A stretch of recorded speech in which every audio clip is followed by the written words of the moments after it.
Do you want to stay more focused on the right goals in your life, or even just figure out what the right goals are for you? Do you want clarity? Do you want better work-life balance? Well, you're in the right place. Welcome to Success Through Failure. Welcome to the Success Through Failure podcast, the show that reveals failure as your path to success. You'll listen to intriguing interviews with some of the most successful people on the planet and learn how their failures became a launchpad for success and how yours can too. Here's your host, former Division I All-American wrestler, former Division I head coach, speaker, and personal coach, Jim Harshaw. Welcome to another episode of Success Through Failure.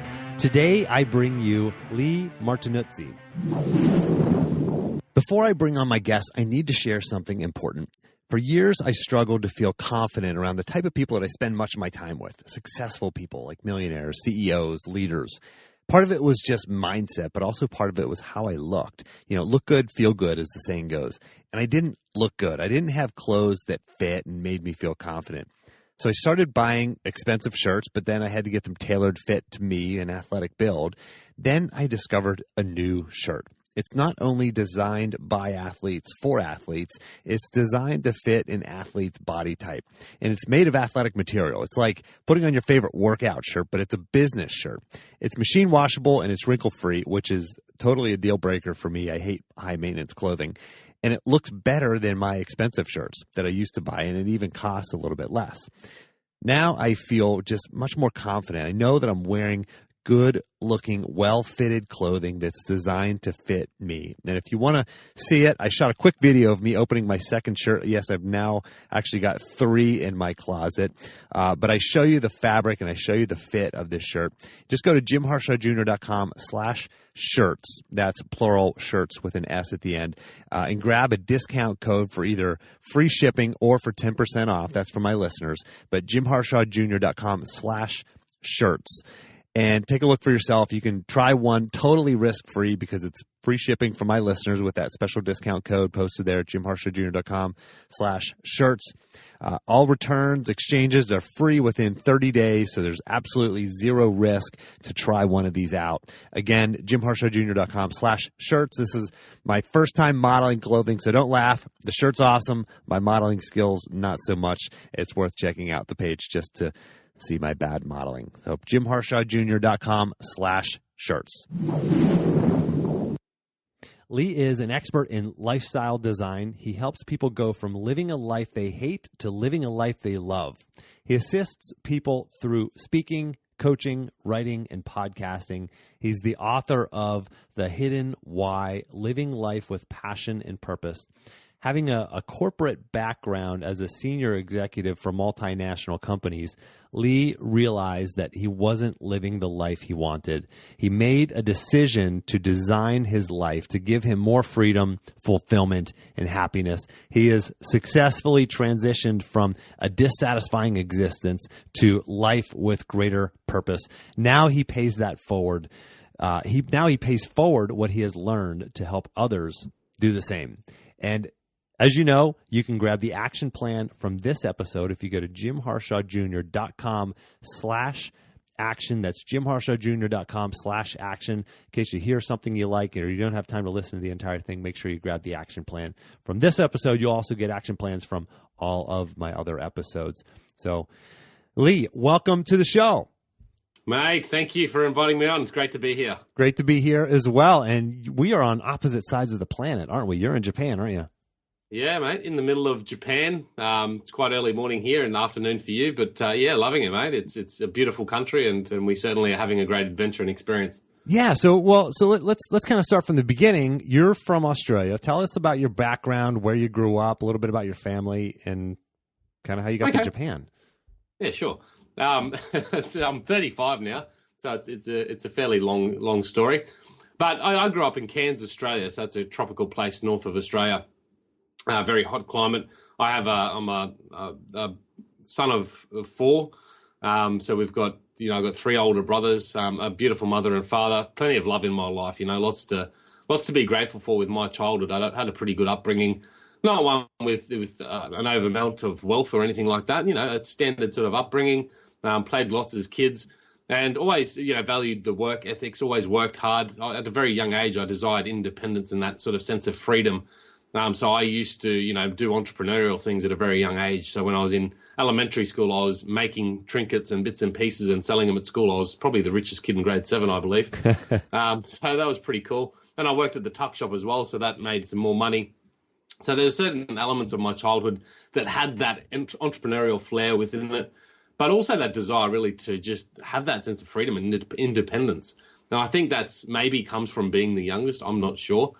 And I also like to venture out and experience new things and take some risks. And I think part of that is because I had that love around me. So I didn't have that fear, that was associated with going outside that comfort zone, because I could always come back to that sense of love.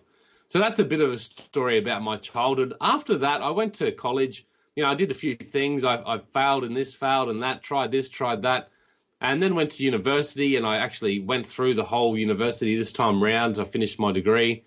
And after that, I was a bit lost. I didn't know really what to do. I was just sort of, in that position, which I think a lot of people can relate to. I was just going, well, what am I doing now? Like, I did the degree, and the degree was just a degree. It wasn't really something that lit me up inside. I just did it because that's what I thought we do. So I was sort of questioning, where do I go now? And what I did immediately, I said, I'll just go traveling. So I went actually and lived in Japan for 3.5 years, which is why I'm sort of back here as well in a sense. And I did that. I lived in Japan. I went traveling. And after 3.5, 4 years, I ended up back in Australia. And again, I was faced with that question. Well, what do I do now? Is it time to settle down? I thought, people need to settle down at some stage. And certainly the lovely life that I was having of traveling was maybe something that we shouldn't be doing. So, there was a sense of guilt that came up perhaps as well at that time. So I started doing a few other things. I actually started a travel business and did a couple of tours with some Japanese people. And that failed. That didn't work. And I'm not too sure exactly why. I haven't really reflected on it too greatly. But at the same time, I actually found a really good job in a corporate gig with LD Stores, which is a multinational food chain, which you're probably familiar with there in the States.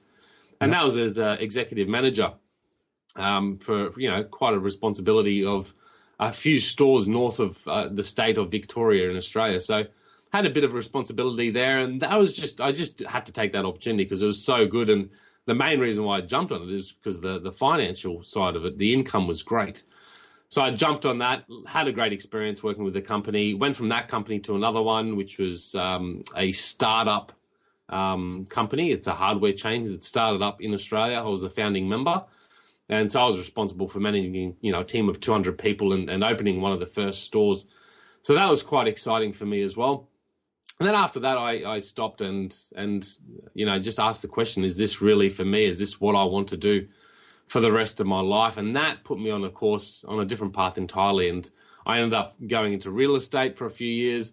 And after that, I've now then decided to move to Japan and do the Hidden Why full time, because I started working in the Hidden Why a couple of years ago, and that really lit me up. It felt purposeful.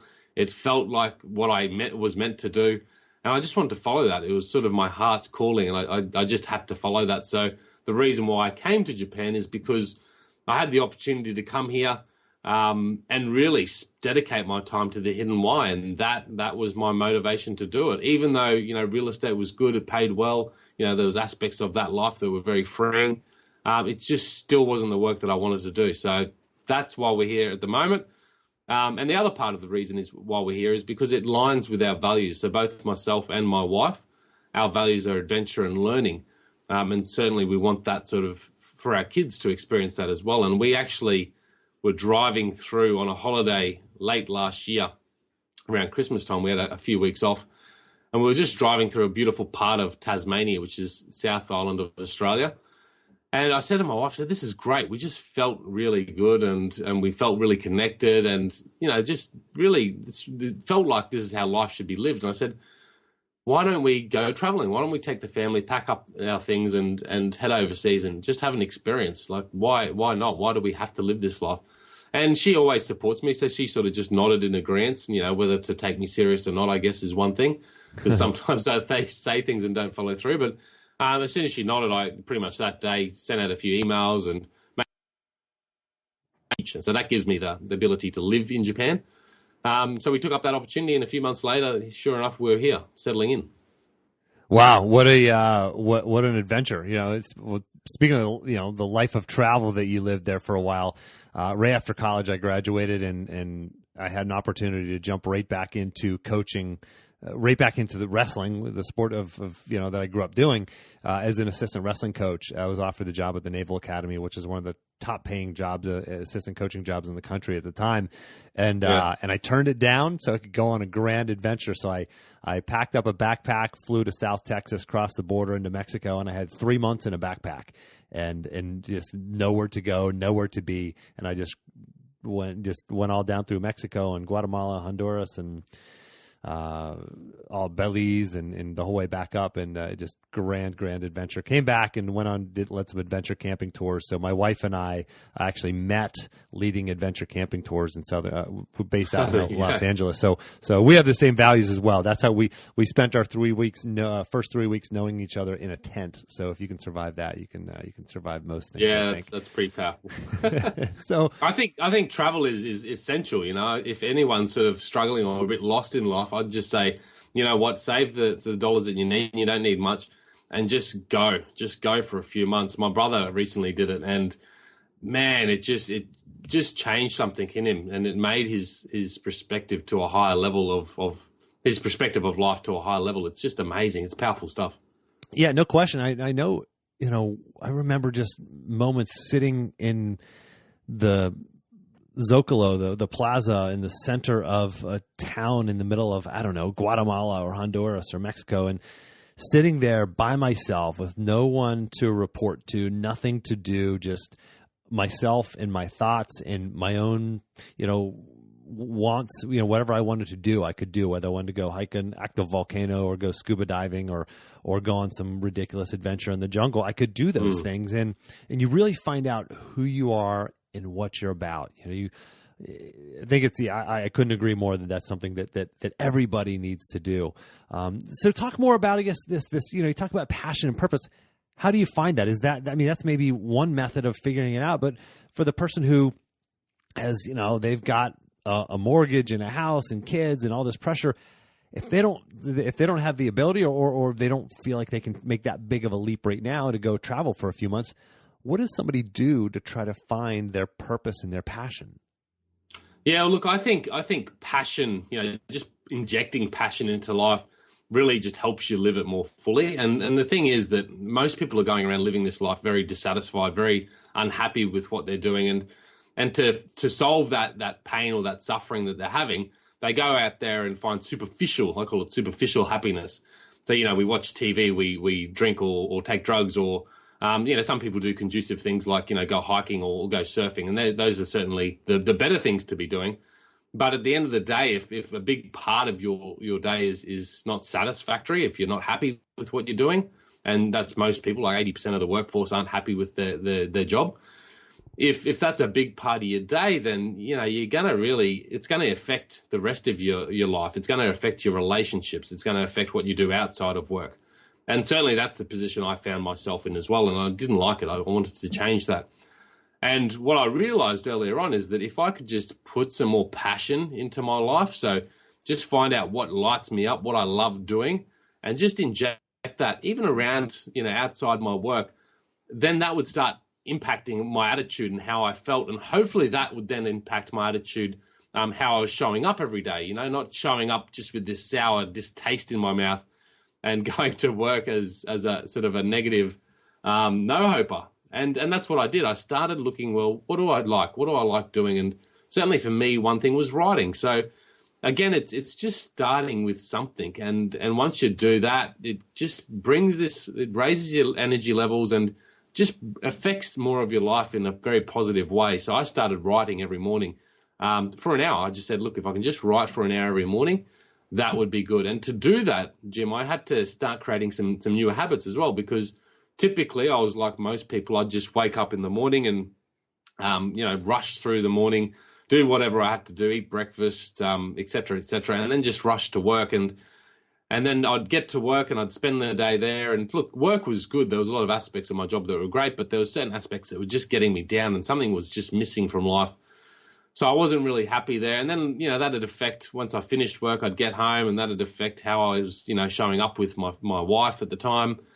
And certainly those weren't conducive things. So by incorporating that passion, that writing, I had to force myself to get up a bit earlier, because I said, well, where am I going to fit that hour in? So I started waking up a little bit earlier, and that little bit of passion changed some habits that were actually more conducive to how I showed up at work. So suddenly my attitude started to change, yeah? And that then obviously rippled on to how I showed up back at home at the end of the day. And what I wanted to do as well with writing, I always wanted to learn more. So I decided to start reading, and reading has become a very big passion of mine, like yourself, I'm sure, Jim. And so I had to look at changing certain things in my life there. Is, okay, well, if I want to keep this reading up, because that really helps me with my passion of writing as well. I get new ideas and new creative thoughts coming in. How can I do that? So for me, it was switching off the TV. And, I heard it earlier on when I started in personal development is, just turn off the TV. It's negative stuff mostly anyway, and just wasteful, time-consuming rubbish, and absolutely is. And I don't think I was watching what the average, person watches, which I think is about 5 hours a day. I don't think I was consuming that much, but certainly it was a big part of my afternoon routine. So I started switching off the TV and just picking up a book and reading for, half an hour, whatever I could fit in. And so all these things, just putting in these passion pieces, they just have an impact on other aspects of your life, and it's a real positive impact. And that just grows and grows and grows. So that's where, really following your passion or doing things with passion are really conducive. And a lot of people get mistaken my message for, just stop what you're doing, just quit your job and do what you're passionate about. And I absolutely believe anyone can follow a passion and make a fair life out of it. But that's not essentially what it has to be. It's just about becoming, again, more passionate about life.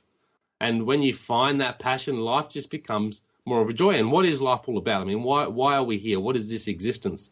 For me, all the people I've interviewed, it seems to really link back to the ultimate goal of just living a more happier existence, a more joyful existence. Yeah, no, I absolutely agree. I mean, you talk about TV. I mean, it's just a lot of people talk about, I don't have enough time. I'm trying to find more time in the day. I don't have enough time to pursue my passions.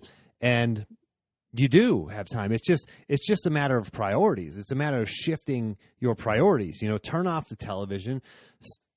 Stop wasting your time doing all the. There's a lot of little things we can do that we can just shift, and we can use that time better or more efficiently. It's a matter of making things a priority, because you know what? Everybody has the same 24 hours in the day, and those people who are doing what they want are finding time to make that happen. And it's interesting. You talk about finding little pieces of your passion and inserting it into your life. I've never been a morning person. I've never been a morning person. And, the only times that I've been able to be a morning person or force myself, or I've been able to actually wake up early, number one, when I was an athlete, when I was a wrestler, and I had crystal clear goals, and I knew what I wanted, I was able to get up early. I woke up early because I wanted to be a national champion, really All-American national champion wrestler, and so I could get up early. I woke up early and I'd go train. I'd wake up, I'd go to the gym, to the basketball arena. I'd grab a 45-pound plate and I'd start running up and down the stairs holding the plate above my head. And I could do crazy things like that at like 5 o'clock, 6 o'clock in the morning, because I knew my why. I knew what I was working towards. And I feel like, we can all find that why in our lives and take a little bit of time and insert that. And I should say the second time is now, a couple of years ago, whenever I figured out, whenever I gave my TED talk on failure and really started moving down this what I'm doing now and helping people with this, I've discovered that passion.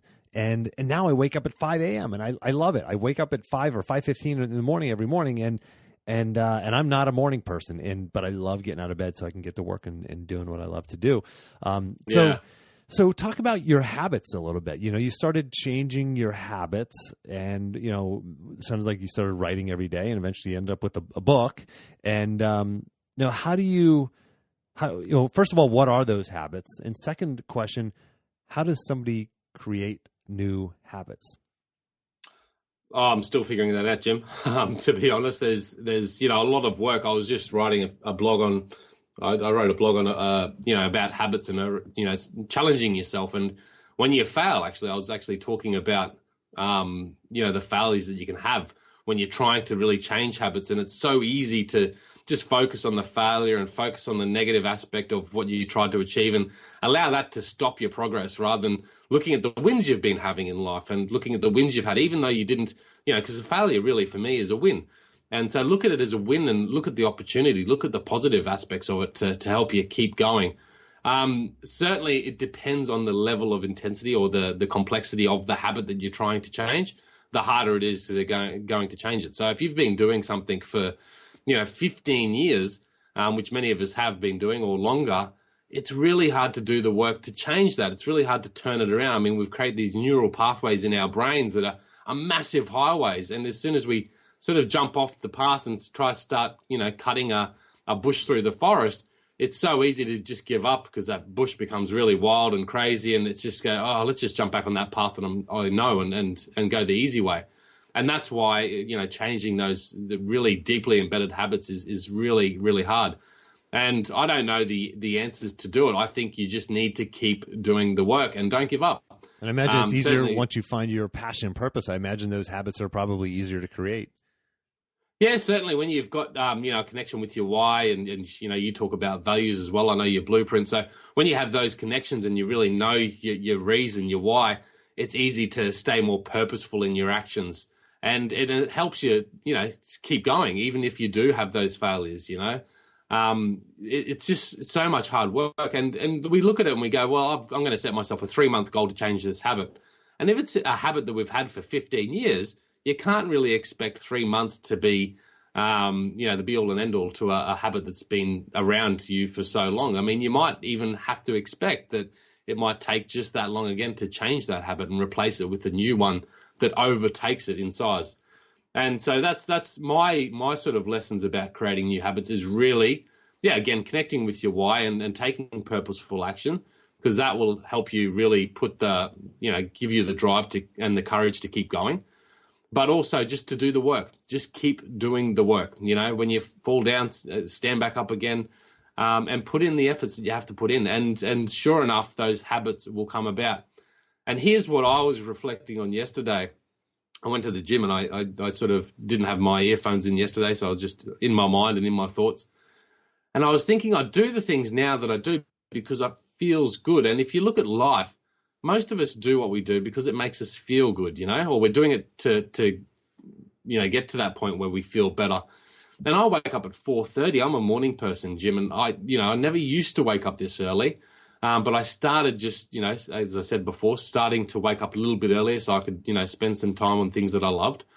And certainly that's just grown. And I set myself a goal. It's only, a few months ago now where I said I'm just going to start waking up at 4:30 in the morning. And I had no reason or need to do that. Like, I don't need to wake up at 4:30. And I did it. And, for the first few weeks, I was questioning why I was doing it and going, this is crazy. Is this, what is this all for? But the thing is, it makes me feel good. And that's why I do it. I get up at 4:30 because I feel good. And, once you start getting those feelings, it's so easy to keep it going. You just go, you know what? I don't want to miss out on getting up at 4:30 because then I won't have that feeling. And I want that feeling because it feels good. So I get up at 4:30. It feels good. I get up and I do my yoga because it feels good. I go for a walk because it feels good. I come home, I meditate, I journal because it feels good. I'll then spend some time on the hidden why. I'll do some creative work like writing or podcasting. And I do that stuff because it makes me feel good. I sit down with my daughters every morning. I've got a 4-year-old and a 1.5-year-old.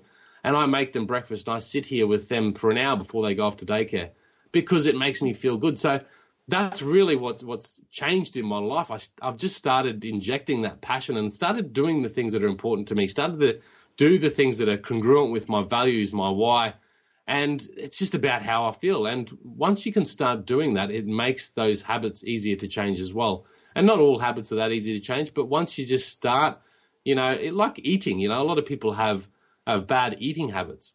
But once you start eating, and I was guilty for this, Jim, for many years, I grew up in a family with mostly healthy food. Like, we've always had plenty of vegetables and fruit. So when I got into my teen years, I suppose I rebelled a little bit and started eating all the junk stuff that I wasn't allowed to have. And so, you get into these habits of, eating takeaway foods a couple of days a week, just eating packs of chips and processed, rubbish that's not good for you. And so I started, just being more aware about what I was eating and how my eating habits was affecting my life. And I had a really good mate who was a positive influence on me as well. So, it's about the people you surround yourself with. And, he was giving me a lot of ideas and things to think about. So I started questioning what I was putting in my mouth. And, it's so tempting to, eat McDonald's or Hungry Jack's or, all that greasy stuff that's just no good for us, processed stuff. It's so easy to do that because it tastes good and it feels good. But once you start training yourself in a different way, once you start training your mind, being conscious also, creating that awareness around life in all aspects is important. But once you start having that consciousness around what you're doing, you can really give it the attention it needs. And then when you start eating healthy foods and you start feeling how it makes you feel, because it really does make you feel totally different. Your energy levels are up, your moods, it's weird how it changes your moods. And I'm not a health expert. I know a bit about health because of the people I've interviewed and the efforts I've put towards my own health. But certainly it just makes you feel good. So that's certainly a lesson for me around, creating those habits. Start doing it. Start doing the work. And then once you notice how it starts to make you feel, it's hard not to do it. It's hard for me, even if I'm tired or if it's a real cold morning, it's hard for me not to get out of bed at 4:30 because I just know it's going to make me feel good and it's going to set me up for the rest of the day as well. Yeah, and it's interesting you talk about things that you do, meditation, journaling, working out, waking up early. These are all of the most common habits of the guests on my show. And these are the highest achievers on the planet, and it's just interesting. I talk about this thing called the productive pause, which I define as a short period of focused reflection around specific questions that leads to clarity of action and peace of mind. And in this productive pause is the single most common habit of the people who I have on my show. And it's something that we can all learn from, because the more we do this pause, the more we hit the pause button, we journal or we meditate or we stop and think, then the more effective we can be, the more efficient we can be, the more productive we can be, the more we can live our purpose and our passion. I think it's so interesting that those are just couple of things that you do as well. It's it's like I said, it's the most common thing among all my guests. And so Leigh, you talk, yeah, absolutely. And so you talk about, you mentioned failure a couple times. So let's go down that path. I like to ask all my guests to tell me about a time they failed, because, we've all failed. You're living this amazing life and you've actually taken the time and had the guts to go off and quit a well-paying corporate job and go off and create your own life. You've checked off bucket list items like writing a book and some amazing travel and adventures that you've been on. Tell me about a time that you failed, a time where you failed and maybe as a result you felt that hopelessness, that overwhelming self-doubt that we all feel at some point in our life. Can you take us to that moment or that experience, and maybe how you were able to overcome that or achieve success despite that, or maybe even because of that? Yeah, it's hard to pinpoint one, Jim. I failed many times, and recently I've set myself a 3-month challenge, and I've had some failings in that as well. But some really good lessons and insights as to who I am and how to improve next time. I can give you probably a couple of examples. One example I think of is when I went to university. Just after I finished school, and I rolled to a engineering course. I was pretty good at maths, so I thought that'd be the way to go. And I had some interest in engineering and that sort of thing anyway. So I enrolled in on that course and went to university. And then not long after I was entered my first year, it was about 3 months in, I quit. And I felt like a failure. I felt like I really let myself down. I felt like I really let my father down. My mother's always been very supportive and loving, but I've always felt I needed to, impress, I guess, or prove to my father that I'm good. So I felt like I failed, and that was really hard to swallow. And for me, the lesson from that, I actually spoke with my father, because there was an accumulation of a few things around that time of life where I was just sort of going, what do I want to do? I was just questioning it, and when I quit, I felt like I was failing. But the lesson for me was it wasn't a failing. It was really just listening to what I wanted to do. And there was an incongruency with what I was doing and why I was doing it. It just didn't make sense to me. So my lesson is that when you feel that sort of intuition that's not true, it's okay to try something else. It's okay to pivot or to quit altogether and try something totally new.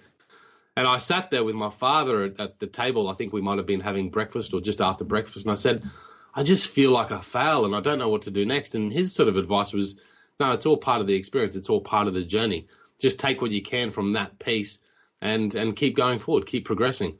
And it was really, really surprising sort of advice. I didn't really expect that, but it was just, he's always been quite free and relaxed in his approach to life. And I think that sort of helped me just continue on my journey and continue following that journey.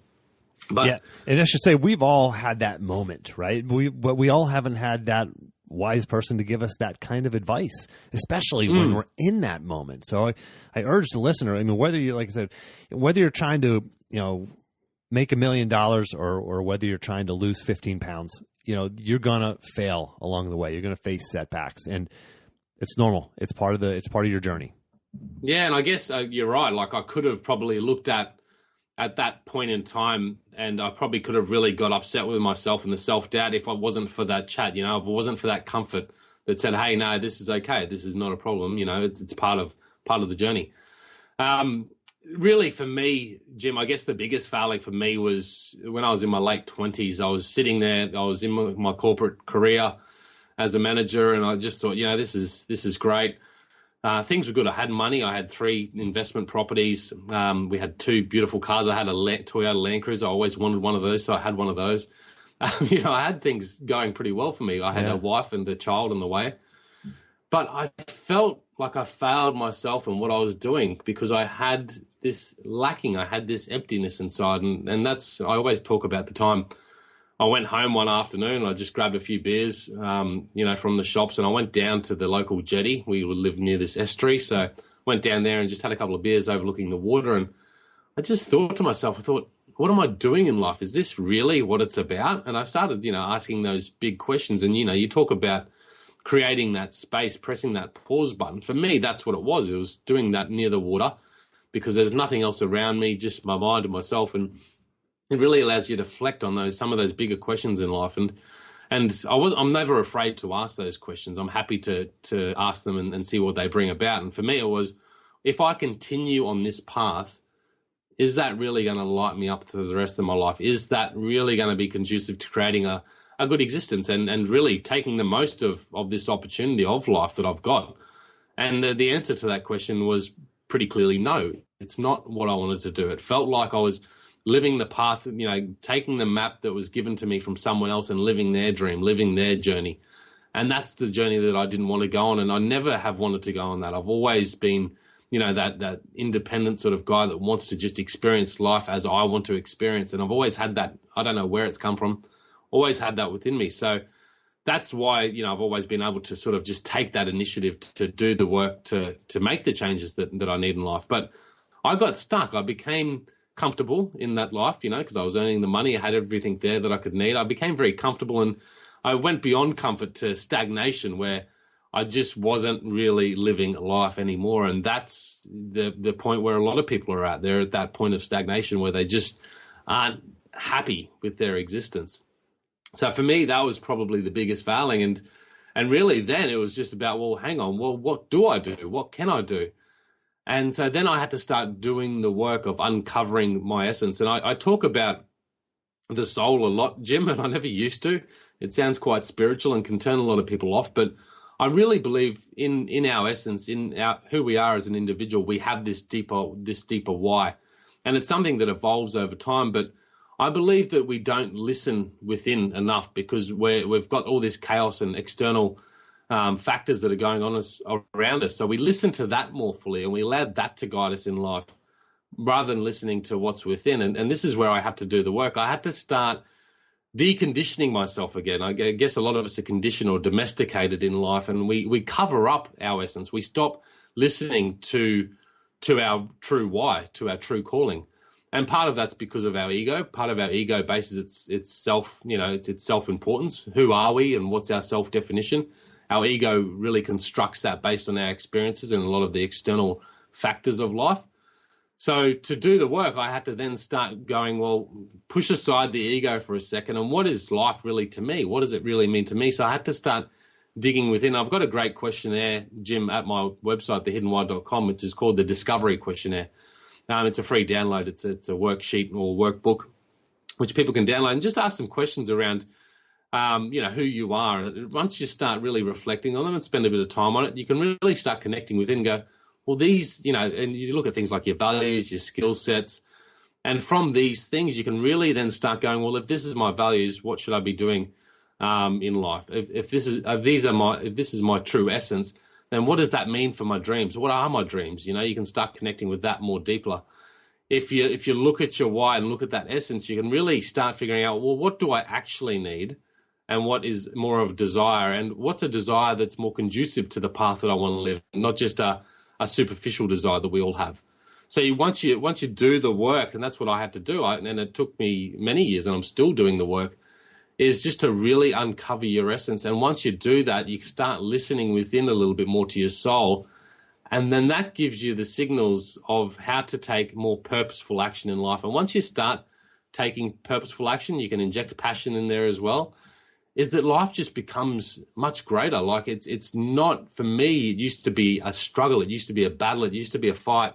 And that just created stress. It created more fear. It created more displeasure around life in general. Whereas now I can honestly say, Jim, that I have more freedom, more fulfillment in life than I've ever had before. And that's taken work to incorporate that into my life.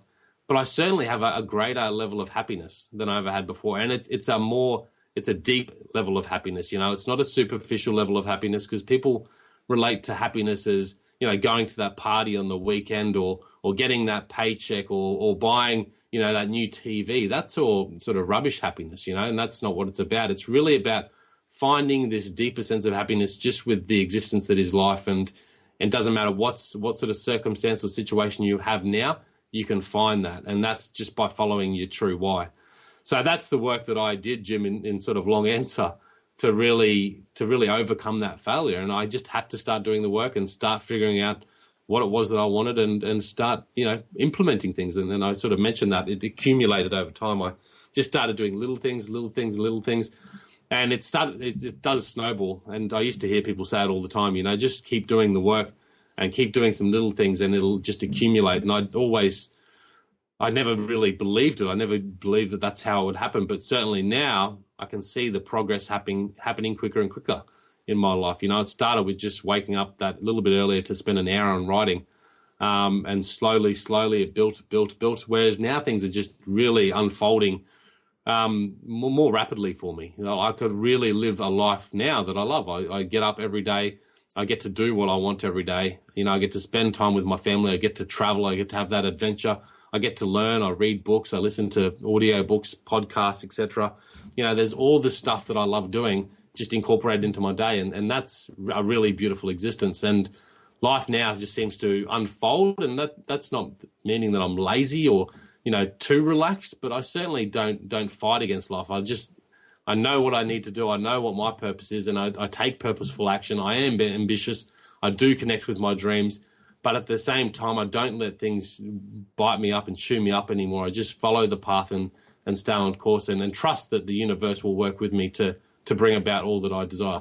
Yeah. Well, I think, excuse me, my listeners like to get a good action item out of this. And I think a good place to start doing, like you said, that work, hitting the pause button so you can do the work, is going to your website and actually downloading the worksheet you talked about. And I'll have a link for the listener. If you didn't catch that, I'll have a link in the action plan, jimharshawjr.com/action. But you said is that directly on your website, thehiddenwhy.com? Is that right? Yeah, go to thehiddenwhy.com and under resources, you'll find the link there. It's a free download. There's a few other things there too, Jim, that they can have a look at if they're interested. Excellent. And so maybe that's the action item, but or is there another action item you can recommend? Let's say in the next 24 to 48 hours, people the listeners can take to start moving towards their goals. And maybe step one is going to your website and downloading that. But any other sort of recommendations for the next concrete action item in the next 24 to 48 hours? Yeah, well, depending on what your situation is. If you can do it, and you talk about disconnecting or creating space or pressing the pause button, in your words, find time to do that. Now, if you've got a job where you're committed to working, a couple of days over the next 48 hours, then it's outside that, and just create that time. If you have to, if you really want to, and I don't mind giving this advice, call in sick, because it's not going to stop life. Nothing's going to stop life. You're still going to be here. And what's more important to you now is really taking that space. If you're not satisfied with life, creating that space so you can really reflect within. You talk about meditation, you can incorporate that. That's more of a daily routine. For me, really, the best space you can create is by taking yourself, moving yourself out of that environment that you're so used to every day. So that's outside your house, outside the office environment, and just going somewhere that you've never been before, and preferably in nature. And you can take the questionnaire with you if you wish to, and do the questionnaire there. But just sit in nature, and it's amazing the power that, being in nature has, without your technology, without your phone, without anything, just yourself and your mind, and just sit there or go for a hike. I used to go for 8-hour hikes by myself, and that is just such a powerful time to really just get into your mind and go, hey, what is this about? Who am I, and what does this life mean to me, and how do I want to live it? It just gives you that time to reflect and create that space that you need. And when you go back and reconnect, you'll just have that much more energy and clarity around what you need to be doing. And you'll just see, you'll be able to see the opportunities in front of you a lot more clearly as well.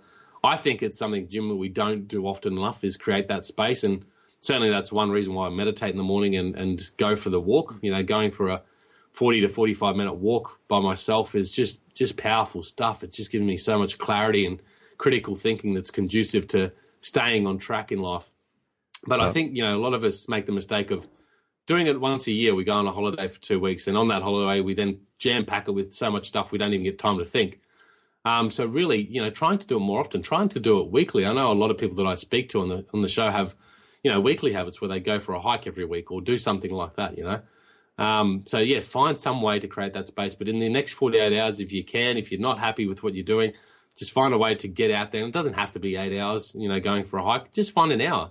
Go for a walk into nature for an hour and just see what comes about. Spend some time in that critical thinking. And then after that, and second point of action, Jim, if they can, is just sit down and do some planning, do some mapping, write some notes down, write some thoughts down that you had, and really start doing some mapping work to say, hey, well, this is who I am, this is what I like, and this is what I value, and perhaps these are some of the directions I could take. Yeah, great action items. And now, what about a book? A book that you can recommend that maybe has affected your life and career that you would recommend? So many good ones, but I guess on that point of, that planning piece is really Stephen Covey's book, The 7 Habits of Highly Successful People. That one just really still sits with me well, because he talks about the value of, the planning stage, or that creating that space. That is not an urgent activity, but it's very, very important. And the problem is that for most of us, we focus too much on urgent things and the unimportant things, or the non-urgent and non-important things, like watching TV, for example. Whereas we really need to spend more time in that space of doing the important work that may not seem urgent, but is absolutely important in really living this life more fully. Yeah, that's a great book, and getting space. It always comes back to that, all the successful people that I've had on my show, and yourself included, it comes back to finding that space, that productive pause.